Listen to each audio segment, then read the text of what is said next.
You know, this is something we see across the world, that after a revolution that women will actively take part in. They're often marginalized and said, you know, your work is done, go back to the home, go back to the domestic sphere. So what lessons can Arab women take from other parts of the globe, such as Asia or Latin America or even Europe and the United States, in terms of pushing for women's rights? Right. I think it is important, as I said before, that the revolution is seen just as the beginning. The revolution is not complete until women have full and equal rights. And that the revolution sees the value of women not just in starting the revolution, which we saw very clearly, but in ending the revolution in a very high note, where women's equality is guaranteed, enshrined, celebrated, and honored. And for that, women have to keep organizing. And we see that happening across the world. Initiatives that really unleash the potential of women, such as women's organizations, women's groups that are nourished, that come together and collaborate with their sisters locally, nationally, regionally, and internationally, are very important.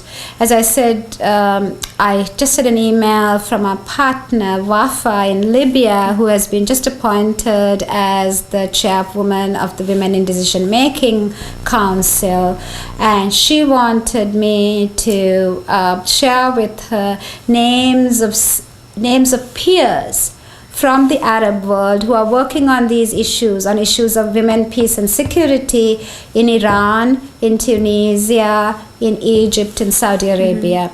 So women need to forge these alliances with their peers, both at the grassroots level as well at the national level, and then regionally with women who are similarly situated, who are fighting to build common cause on these issues. These are universal struggles. These are not unique. These challenges and struggles are not unique just to the Arab world.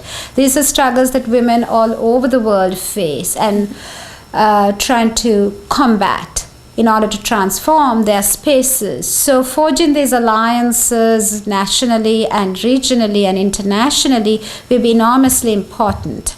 Another way in which women can seize this transformative moment is to look at the concluding observations of the S.J.D Committee. For example, in Egypt, the concluding observations by the S.J.D Committee in 2010 asked that stereotypes that reinforce women's subordination and an inferior status be combated through substantive equality, through special measures that address patriarchy and women's segregation. So using the S.J.D Committee's concluding observations and making sure that there's awareness raising on those concluding observations, and making sure that those in authority, those decision makers, are aware of the values of the S.J.D, the other human rights conventions, that they are a party to. They are accountable to these human rights guarantees. These are guarantees that they have to comply with. And that credibility can only be achieved if these guarantees are met. So if women work at forging alliances, using the S.J.D as a powerful tool, using the S.J.D as a litmus test in judging in developing a progressive interpretation of the S.J.D, interpretation of the Quran. So the S.J.D is really the irreducible minimum guarantee of women's rights. And any interpretation that falls behind that cannot hold water. So I think both connecting with their peers, but peers from the outside world must respect the space of the women in the Arab world. They need to make sure that it's their voices that are heard.